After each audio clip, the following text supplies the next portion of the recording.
تحریم اپنے کمرے میں آنے کے بعد غصے سے ادھر ادھر چکر لگانے کے تھوڑی دیر بعد اپنا بیگ اٹھاتی، گلے میں $1 ڈالتی ہوئی لاؤنج میں واپس آئی جہاں کوئی موجود نہ تھا۔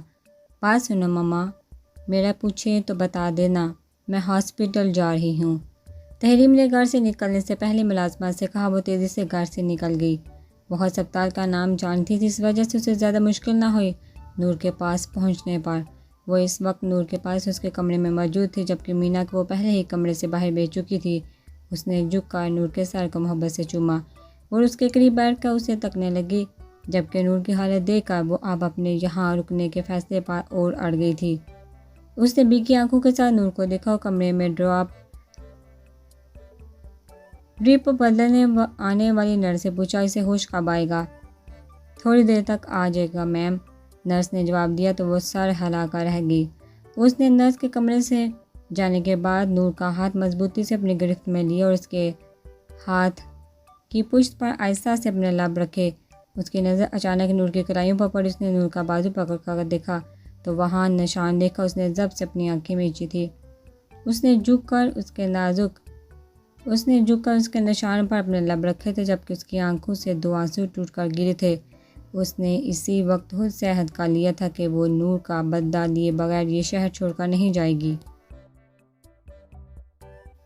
ابھی سے نور کے پاس بیٹھتے ہوئے تھوڑی ہی دیر ہوئی تھی جب زمان اور آسیہ پریشانی سے کمرے میں داخل ہوئے تھے، مگر تحریم کو وہاں بحفاظت دیکھ کر وہ تھوڑا پرسکون ہوئے تھے۔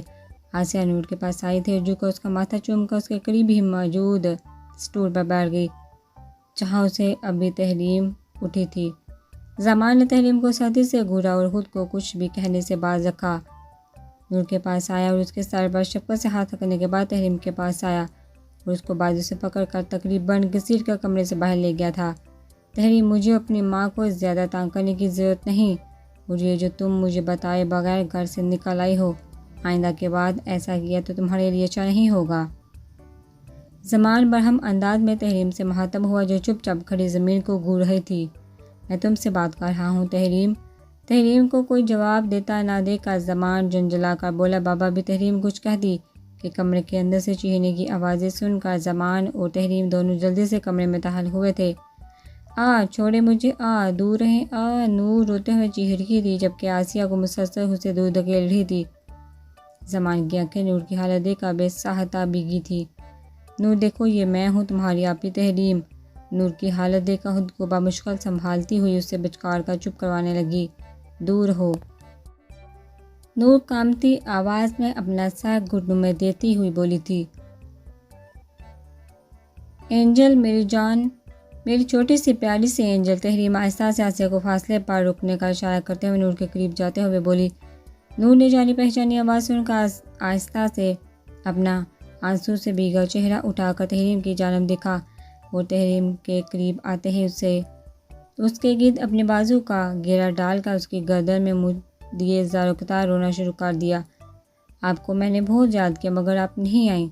وہ آپ کے ساتھ بھی برا کرنا چاہتے تھے۔ ماما، بابا، کوئی بھی مجھے بچانے نہ آیا، وہ روتے ہوئے ہچکی سے بول رہی تھی۔ تحریم نے اسے زور سے خود میں بھیجا ہوا تھا۔ اس کی آنکھوں سے بھی آنسو نکل کر نور کے سر میں جذب ہو رہے تھے۔ زمان جو ڈاکٹر کو بلا کر لایا تو ڈاکٹر نے آتے ہی نور کی حالت دیکھتے ہوئے اسے تحریم سے اللہ کر کے نیند کا انجیکشن لگا دیا۔ تحریم نے دھندلاتی آنکھوں سے نور کو دوبارہ آنکھیں موندے دیکھا تو ضبط کے باوجود بھی ایک تکلیف بڑی سسکی اس کے منہ سے نکلی۔ اس نے آسیہ کی طرف دیکھا جو زمان کے ساتھ کھڑی مسلسل آنسو بہا رہی تھی، جبکہ ڈاکٹر شاید کچھ بتا رہے تھے مگر وہ دھیان نہیں دے پا رہی تھی کہ ڈاکٹر کیا بول رہی ہے۔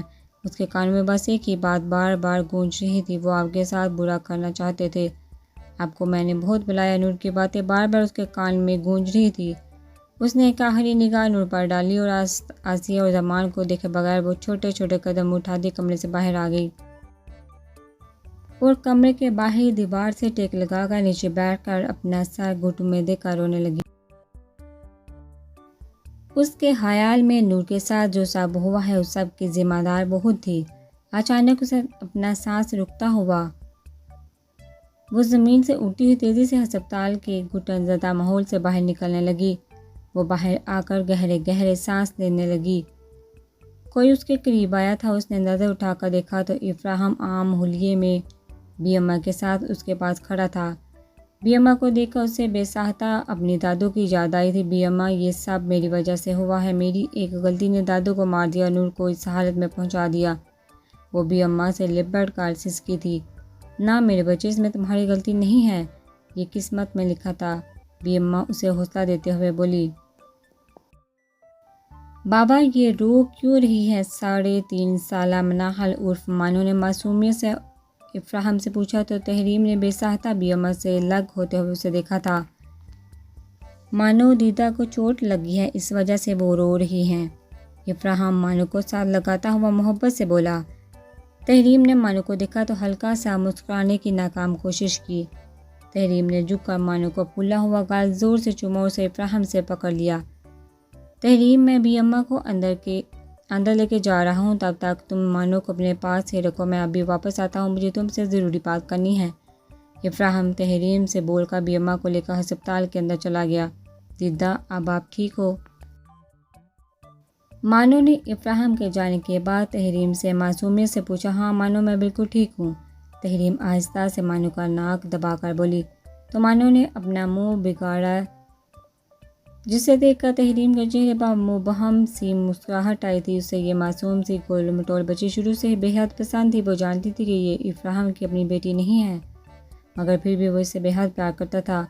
اسے آسیہ سے پتہ چلا تھا کہ افراہم کو یہ بچی ایک مشن پر ملی تھی، تب سے افراہم نے اسے اڈاپٹ کر لیا تھا۔ یہ 2 سال پہلے کی بات تھی، تب مانو 1.5 سال کی تھی جب افراہم نے اسے اڈاپٹ کیا تھا۔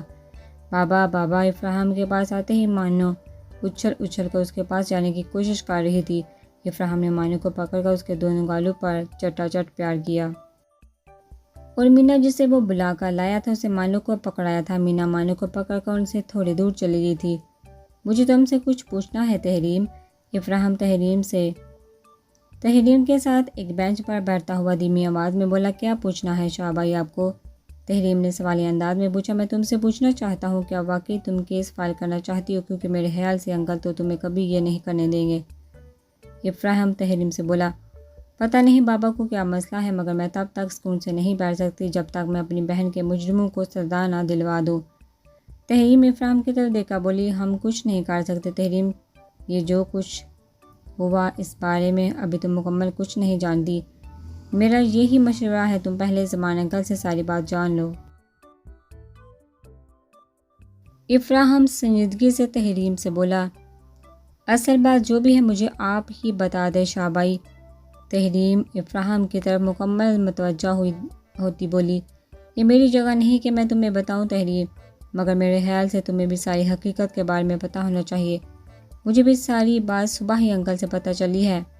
وہ ایک پل کو رکتا تحریم کو ایک نظر دے کر دوبارہ بولنے لگا۔ انکل کو جو سرکاری ٹینڈر ملنے والا تھا، اس کی وجہ سے انہیں مسلسل دھمکیاں مل رہی تھی، جو بھی تم دونوں کے متعلق، خاص طور پر تمہارے متعلق۔ مگر انکل نے دھمکی کو سنجیدہ نہ لیا۔ جب انکل کو 2 دن پہلے ٹینڈر مل گیا تو انہوں نے پلان کر کے یہ سب کر دیا۔ انکل کو اسی شخص کا دوبارہ فون آیا تھا، اس نے تمہارے بارے میں انکل کو دھمکی دے کر 1 ہفتے کے اندر اس شہر سے جانے کا بولا۔ وہ آہستہ آہستہ سب تحریم کو بتا چکا تھا، جس کا رنگ لٹھے کی مانند سفید ہو چکا تھا۔ بابا جانتے تھے یہ سب ان کی وجہ سے یہ سب ہوا ہے، اور اب وہ اس شخص کا مقابلہ کرنے کی بجائے بگوڑوں کی طرح بھاگنا چاہتے ہیں۔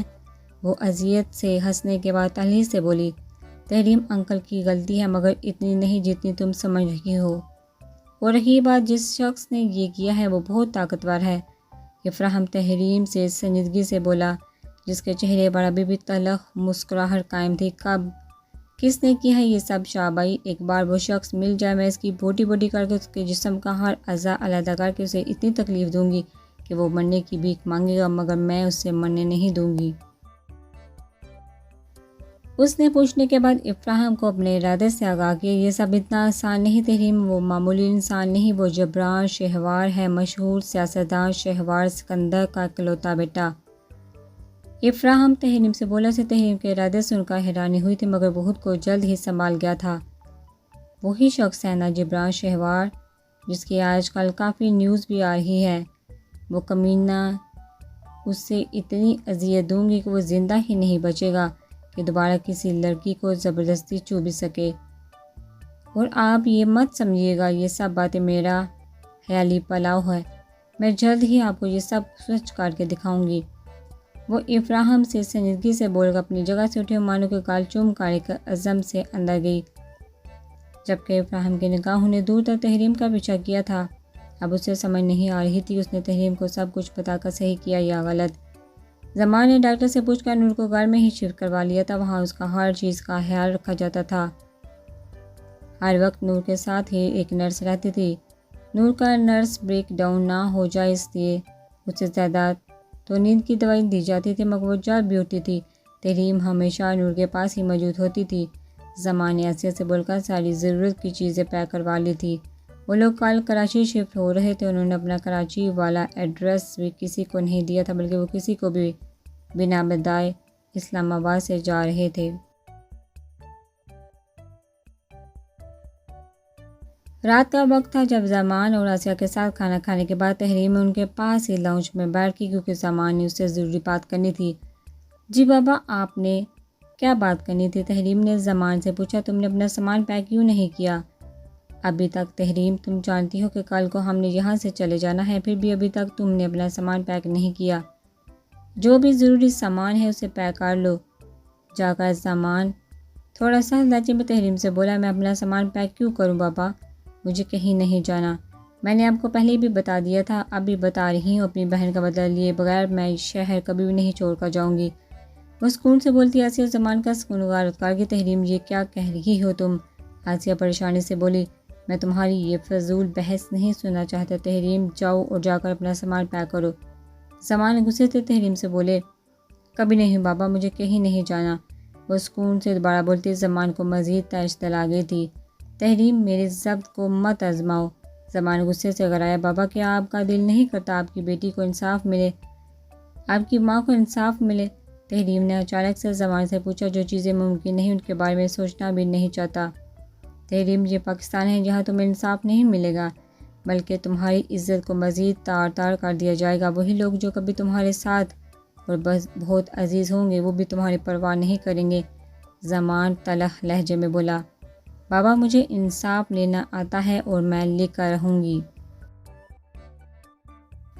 تحریم اٹل لہجے میں بولتی ہوئی کھڑی ہوئی، ہمیں کوئی انصاف نہیں چاہیے، دفع ہو جاؤ اور جا کر اپنا سامان پیک کرو۔ زمان تحریم سے بولا، جو اس کا مسلسل ضبط استعمال ہی تھی، آپ کو انصاف چاہیے یا نہیں مجھے سے کوئی فرق نہیں پڑتا بابا، یہاں بات میری بہن کی ہو رہی ہے نا، آپ کی، اور یہ جو سب کچھ ہوا یہ سب آپ کی وجہ سے ہوا ہے۔ اگر آپ ایک ٹینڈر چھوڑ دے تو یہ سب کبھی نہ ہوتا، آپ کی یہ غلطی ہماری خوشیوں سے بڑے آشیانے کو بکھیر دیا ہے بابا۔ وہ تلخ لہجے میں بول رہی تھی، چٹاہ، بس بہت سن لی تمہاری بکواس، وہ میری بیٹی ہے، میں اچھے سے جانتا ہوں اس کے لیے کیا بہتر ہے۔ بہتر ہے اگر تم نے ہمارے ساتھ نہیں جانا تو تمہارے پھر اس گھر میں کوئی جگہ نہیں ہے، اپنا سامان لو اور یہاں سے دفع ہو جاؤ۔ زمان غصے سے تحریم کو تھپڑ مار کر زہر اگلتے ہوئے بولا۔ زمان، آسیہ جو تب سے خاموش تھی، اس نے زمان کے بعد ان کو اپنے دل پر ہاتھ رکھتے ہوئے اسے روکا، یہ تھپڑ کبھی نہیں بھولوں گی میں زمان صاحب۔ تحریم اپنے چہرے پر ہاتھ رکھ کر تلخی سے بولی تھی، تحریم تمیز سے بات کرو۔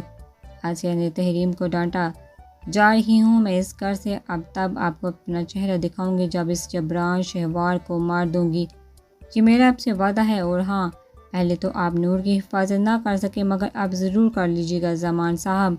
تحریم آسیہ کی بات کو نظر انداز کر کے زمان سے بولی، جو بے یقینی سے تحریم کو دیکھ رہا تھا۔ تحریم، یہ کیا بکواس کر رہی ہو تم کہیں نہیں جا رہی، تم صرف ہمارے ساتھ ہی جاؤ گی کراچی۔ اور زمان، آپ کچھ بول کیوں نہیں رہے؟ زمان کچھ تو بولے۔ آسیہ پہلے تحریم سے بولی اور پھر زمان کو جھنجھوڑ کر بولی، ٹھیک ہے تم جانا چاہتی ہو تو چلی جانا، مگر یاد رکھنا اب سے میری صرف ایک ہی بیٹی ہے نور، تم جیسے ہی اس گھر کی دہلیز سے باہر قدم رکھو گی تمہارے ہمارے ساتھ ہر طرح کا رشتہ ختم ہو جائے گا۔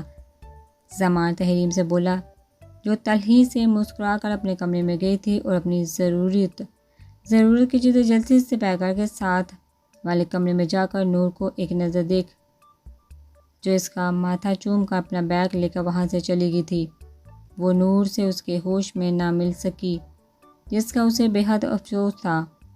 آسیہ نے اسے بہت روکنے کی کوشش کی تھی، مگر وہ تو جیسے اپنے ارادوں کی اتنی پختہ تھی کہ ایک آخری بار زمان کی طرف دیکھے بھی نہ تھی اور گھر کی دہلیز پھلانگ گئی تھی۔